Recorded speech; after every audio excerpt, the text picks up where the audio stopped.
Bonsoir à tous, très heureux de vous retrouver sur ce plateau. Soyez les bienvenus aux Échos du Vatican. 3 mots pour commencer, ou plutôt 3 personnes, le Père, le Fils et le Saint-Esprit. Voilà ce que nous célébrions ce dimanche. La Sainte Trinité, le Saint-Père est revenu sur ce mystère de 3 personnes en un seul Dieu. C'était donc ce dimanche lors de la traditionnelle prière de l'Angélus, place Saint-Pierre. Jésus a expliqué, le pape nous manifeste le visage de Dieu qui n'est qu'amour, dans une relation qui crée grâce au Père, qui rachète grâce au Fils et qui sanctifie grâce au Saint-Esprit. On écoute un résumé de sa réflexion. Devant des milliers de pèlerins rassemblés place Saint-Pierre, le pape a commenté le mystère de la Trinité. La communauté chrétienne, a-t-il d'abord lancé, peut devenir un reflet de la communion de la Trinité, de sa bonté et de sa beauté. Mais cela, prévient-il, passe nécessairement à travers l'expérience de la miséricorde de Dieu. François rappelle notamment que dans le livre de l'Exode, Dieu se présente à Moïse comme le Seigneur, le Dieu de tendresse et de pitié, lent à la colère, riche en grâce et en fidélité. Ainsi, Dieu n'est pas loin et fermé en lui-même, mais au contraire, il s'offre à nous pour remédier à nos limites et à nos manques, pour pardonner nos erreurs, pour nous remettre sur la route de la justice et de la vérité. Cette révélation, dit encore le pape, s'accomplit pleinement par l'incarnation de la crucifixion lorsque Jésus offre sa vie pour notre salut. C'est par Jésus que Dieu manifeste son visage, une même substance en 3 personnes qui n'est qu'amour. Cet amour, avec l'action de l'Esprit Saint, a propagé une lumière nouvelle sur la terre et dans chaque cœur humain qui l'accueille. Une lumière qui révèle les angles sombres, les duretés qui nous empêchent de porter les bons fruits de la charité et de la miséricorde. Et le Saint-Père d'évoquer Nicodème, ce pharisien cité par l'Évangile, qui n'a jamais cessé de chercher Dieu avant de se rendre compte que Dieu le cherchait et l'attendait déjà. Car, souligne le pape, Dieu est toujours le premier à nous chercher, le premier à nous attendre, le premier à nous aimer. Il est comme la fleur de l'amandier, dit le prophète, il fleurit en premier. Et ce week-end de toujours, samedi, le pape était en visite officielle au palais présidentiel. Le Saint-Père s'est rendu au Quirinal, dans le centre de Rome, pour rencontrer le président italien Sergio Mattarella. Les 2 hommes se sont échangés des cadeaux. Ils se sont arrêtés dans la chapelle du palais et ils ont prononcé un discours. C'était une visite de courtoisie 2 ans après la visite du président italien au Vatican. On regarde un résumé. Pour faire face aux problèmes et défis comme le terrorisme international, les migrations et le chômage des jeunes, l'Italie et l'Europe devraient viser la coopération internationale. C'est en substance le message du pape François lors de sa rencontre avec le président italien Sergio Mattarella au palais du Quirinal. Après les honneurs militaires et les hymnes, le pape et le président italien, qui avaient été reçus au Vatican en avril 2015, ont eu un entretien cordial dans le palais présidentiel. François a offert au président une icône du XVIIIe siècle représentant les apôtres Pierre et Paul, saint patron de l'église de Rome. Le président a quant à lui offert au pape un fermoir de chasuble en argent. Après une prière dans la chapelle de l'Annonciation, le président italien a remercié le pape, mais aussi l'église, pour son soutien et sa collaboration. Dans son discours, le pape a pour sa part exprimé sa gratitude aux générations italiennes qui ont soutenu des valeurs fondamentales de la Constitution comme la dignité de la personne, la famille et le travail. Le Saint-Père s'est dit plein d'espérance pour ce pays qui doit affronter des défis de taille comme le terrorisme, les migrations ou le chômage. Concernant les migrants, il répète que quelques nations seules ne pourront en prendre la charge entière. François appelle donc de ses vœux une coopération internationale ample et incisive.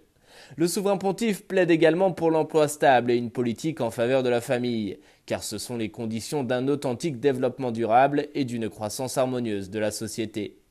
Le pape encourage aussi les responsables politiques et administratifs à se mettre au service du bien commun en cherchant à renforcer les liens entre les gens et les institutions, car c'est ainsi que se développe la vraie démocratie et qu'émergent les solutions à ces questions que personne ne peut résoudre seul. Enfin, le Saint-Père évoque dans son discours la place de l'Église en Italie. L'Église, dit-il, est une réalité vitale, fortement unie à l'âme du pays. L'Église qui essaie selon ses possibilités d'alléger les souffrances, de renforcer le lien social, d'aider à la construction du bien commun. Tout cela dans le cadre d'une laïcité positive, car elle n'est pas hostile ou conflictuelle, mais amicale et collaborative. Avant de retourner au Vatican, le pape et le président italien ont passé un moment dans les jardins du Quirinal en compagnie de 200 enfants habitant dans le centre de l'Italie, frappés récemment par une série de tremblements de terre. Retour au Vatican pour l'audience entre le pape et les membres du Conseil pontifical pour le dialogue interreligieux. Le Saint-Père les a reçus alors qu'ils étaient réunis pour leur assemblée plénière, consacrée cette année au rôle de la femme dans l'éducation à la fraternité universelle. Le discours du Saint-Père était donc très attendu. On écoute un résumé. Dès le début de son intervention devant les membres du Conseil pontifical pour le dialogue interreligieux, le pape a souligné l'importance de ce thème consacré au rôle de la femme.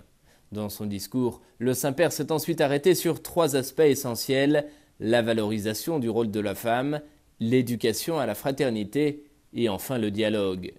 Dans son premier point, François a renouvelé son souhait de voir s'élargir les espaces d'une présence plus incisive des femmes dans la société. La présence croissante des femmes dans la vie sociale, économique et politique, au niveau local, national et international, ainsi que dans le domaine ecclésial, est donc un processus positif, a déclaré le pape. Selon lui, les femmes ont pleinement le droit de s'insérer activement dans tous les domaines et leur droit doit être affirmé et protégé, aussi à travers des instruments légaux lorsque cela est nécessaire. Deuxième point abordé par le pape, l'éducation à la fraternité. Les femmes, en tant qu'éducatrices, ont une vocation particulière, capable de faire naître et croître de nouvelles modalités d'accueil et d'estime réciproque. Voilà ce qu'a dit le pape en insistant sur la place centrale de la femme dans l'éducation, et pas seulement en tant que mère. Les femmes, si nombreuses à accompagner les personnes les plus en difficulté, sont souvent génératrices de liens et montrent que l'amour est la seule force qui peut rendre le monde habitable pour tous. Enfin, troisième point, les femmes ont un rôle fondamental à jouer dans le dialogue, notamment interreligieux, sur le plan théologique comme sur le plan du dialogue de vie, des expériences relationnelles du quotidien, sans se limiter à des problématiques exclusivement féminines. Le dialogue est un chemin que la femme et l'homme doivent accomplir ensemble, a insisté le pape.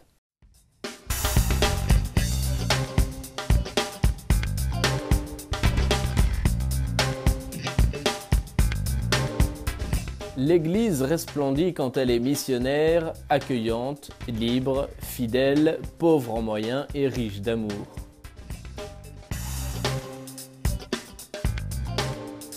Et parmi les temps forts de ces derniers jours, il y a bien sûr la rencontre entre le pape et les responsables de la conférence épiscopale du Venezuela. Un rendez-vous important et très attendu, car vous le savez, le Venezuela est secoué en ce moment par une grave crise politique, économique et sociale.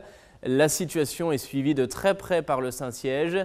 Il s'était dit d'ailleurs prêt à jouer un rôle de médiation pour faciliter le dialogue entre le pouvoir et l'opposition. On revient sur ce dossier en détail avec Émilie Callan. Le pape François a rencontré la délégation du Venezuela pendant environ une demi-heure.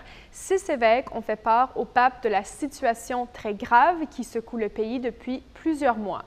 Ils désiraient donner au pape une vision très directe, crue, réaliste de la situation, affirme l'archevêque de Caracas, le cardinal Jorge Urazo Savino. Ce que nous voyons est un peuple qui souffre, qui est humilié et qui est cruellement réprimé, ajoute-t-il. Les évêques ont donc remis au pape 2 documents concernant la situation au Venezuela, dont un rapport du travail de la conférence épiscopale jusqu'à présent et une liste des 70 personnes tuées pendant les manifestations violentes des derniers mois. Les évêques accusent le gouvernement Maduro de violation des droits de la personne. Selon une étude, 75 % des Vénézuéliens ont perdu en moyenne près de 20 livres dans la dernière année en raison d'une pénurie alimentaire. Plusieurs souffrent de malnutrition et il y a aussi une carence de médicaments. Pourtant, le Venezuela était autrefois l'un des pays d'Amérique latine les plus riches grâce à son pétrole. Leur prière est que le gouvernement résolve les problèmes qu'il a causés et ne persiste pas à imposer comme régime de gouvernement un système socialiste, communiste, marxiste, totalitaire et militaire, explique le cardinal. Les évêques ont de plus critiqué la volonté de Maduro de créer une division entre les évêques et le pape François, c'est-à-dire faire croire que le chef de l'Église catholique est de son côté. Le président Maduro s'était par ailleurs servi de sa rencontre avec le pape en 2016 au Vatican pour faire de la propagande. Mais après la réunion de jeudi, il est évident que le Saint-Père appuie ses évêques. Le cardinal Pietro Parolin, secrétaire d'État du Saint-Siège et ancien nonce au Venezuela, il était présent à cette réunion et il a souvent dénoncé le régime de Maduro. Le cardinal Parolin a déjà demandé le respect de la Constitution, la libération de prisonniers politiques et des élections. En avril dernier, le président Nicolás Maduro a créé une Assemblée nationale constituante pour renverser l'opposition. Selon les évêques, c'est une tactique pour rester au pouvoir. Nicolás Maduro a été élu en 2013. Aujourd'hui, 70% de la population espère son départ. Les conseils du pape à présent pour les missionnaires. Les missionnaires de la Consolata ont été reçus par le Saint-Père il y a quelques jours au Vatican. Dans son intervention, le pape leur a donné quelques indications pour approfondir leur charisme. Il a évoqué aussi l'évangélisation des peuples, qu'ils soient d'Afrique, d'Asie, d'Europe ou d'Amérique. Ne vous fatiguez pas d'apporter du réconfort, a-t-il dit. Regardez. Pour approfondir leur charisme, pour un nouvel élan dans l'évangélisation, dans la perspective des défis d'aujourd'hui et des nouvelles formes de pauvreté, le pape a donné aux missionnaires quelques pistes de réflexion. Tout d'abord, il les invite à renouveler leur discernement avec attention concernant la situation des peuples au sein desquels ils accomplissent leur mission. Le pape les exhorte également à se laisser continuellement provoquer par des réalités concrètes qu'ils rencontrent et à offrir de manière adéquate le témoignage de la charité. L'histoire des instituts a été marquée par des mouvements de joie et de douleur, de lumière et d'ombre, rendus plus fécondes par la croix du Christ. François évoque les religieuses, les religieux, les prêtres qui ont couronné une vie de service missionnaire par le sacrifice de leur vie. Que leur choix évangélique sans réserve illumine votre engagement missionnaire et soit un encouragement pour tous. La vie religieuse, dit encore le pape, peut devenir un itinéraire de redécouverte progressive de la miséricorde divine, facilitant l'imitation des vertus du Christ et de ses comportements riches d'humanité, pour ensuite en témoigner auprès de tous ceux que vous rencontrerez dans votre service pastoral. Le pape précise que ce sera avant tout la ferveur apostolique qui soutiendra les communautés chrétiennes qui leur sont confiées. Enfin, François suggère aux missionnaires de privilégier l'inculturation de l'Évangile ou encore le choix d'une présence simple et pauvre parmi les gens. Il faudra aussi accorder une attention particulière au dialogue avec l'islam, promouvoir la dignité de la femme, les valeurs de la famille et renforcer sa sensibilité pour les thèmes de la justice et de la paix.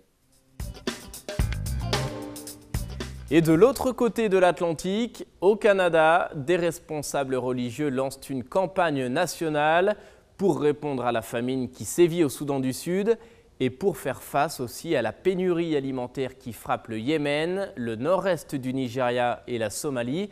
Il s'agit d'une des plus grandes crises humanitaires depuis la Deuxième Guerre mondiale. 20 millions de personnes, dont de très nombreux enfants, risquent de mourir dans les prochains mois. C'est donc pour lutter contre cela qu'a été lancée cette campagne, lancée et soutenue par de nombreux responsables religieux. On en parle avec Francis Denis. Le 7 juin dernier, les chefs religieux du Canada ont lancé un appel aux citoyens ainsi qu'à la communauté internationale pour venir en aide aux victimes des famines qui frappent actuellement plusieurs pays d'Afrique. Réunissant des représentants des confessions juives, musulmanes, chrétiennes et sikhes, cette initiative interreligieuse se veut un rappel de la triste réalité des nombreuses famines, principalement causées par la guerre et la violence, ainsi qu'une exhortation à toute personne de bonne volonté à l'engagement pour la paix et la protection des plus vulnérables. Intitulé « Priez, donnez, parlez-en », ce message se veut une invitation en 3 temps des chefs religieux envers leurs fidèles respectifs.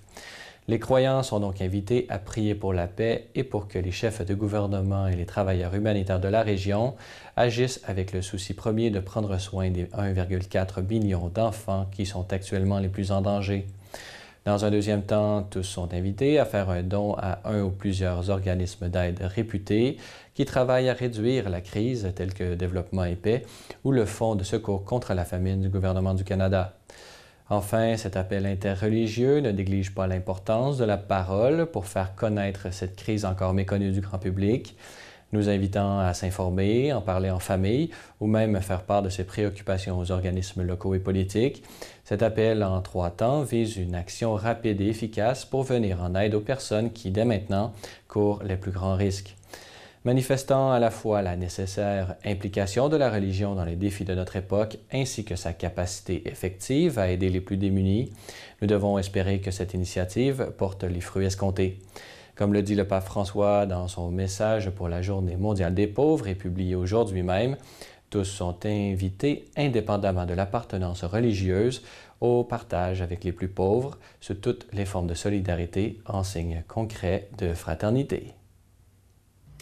Aujourd'hui, dans notre pays, nous lançons une mobilisation nationale interreligieuse pour attirer l'attention de tous les fidèles, de tous les citoyens et citoyennes de notre grand pays sur une crise que vivent 4 pays sur notre terre actuellement, 20 millions de personnes qui sont en train de vivre une famine extrême et ont besoin de notre soutien. Des gens du Soudan du Sud, de la Somalie, Nigeria et le Yémen. 20 millions de personnes. C'est plus de la moitié de la population du Canada. Famine extrême. Nous ne pouvons pas, frères et sœurs, fermer les yeux, détourner notre regard. C'est pourquoi nous, les leaders de différentes confessions religieuses au pays, nous nous rassemblons pour solliciter votre aide. 3 choses que nous vous demandons de considérer. D'abord, de prier. Supplions Dieu de venir en aide à ces pays. Supplions Dieu de toucher le cœur de personnes qui pourraient venir en aide, soutenir, se rendre présents pour aider ces hommes et ces femmes, ces enfants, ces personnes âgées dans le grand besoin. Prions ensemble. Deuxièmement, donner.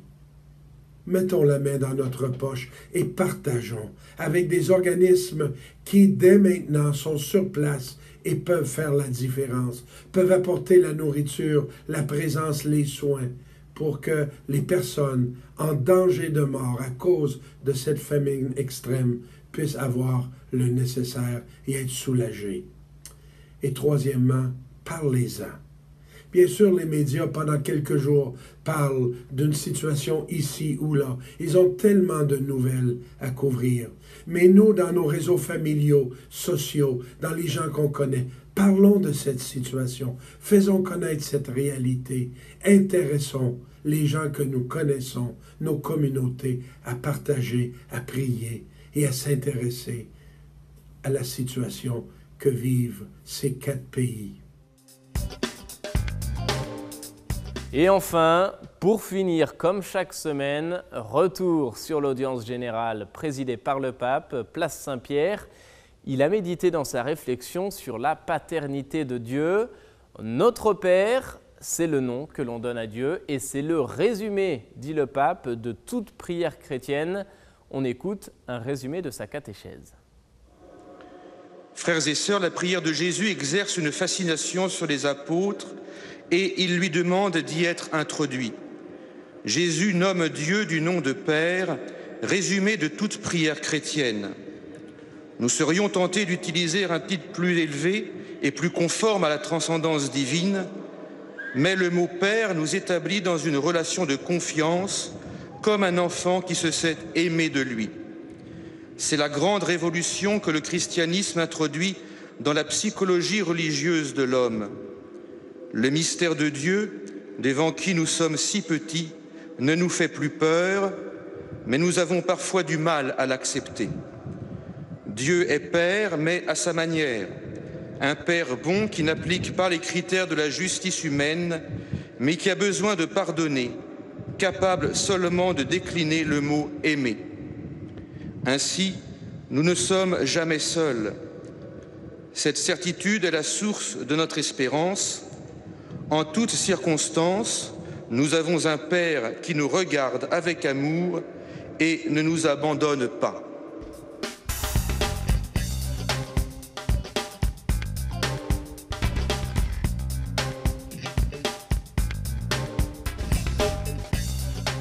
L'humilité et la tendresse ne sont pas les vertus des faibles, mais des forts. Voilà, c'est la fin de cette émission. Merci à vous de l'avoir suivi. Je vous souhaite une très belle soirée et je vous donne rendez-vous la semaine prochaine, même heure, même endroit, pour de nouveaux échos du Vatican.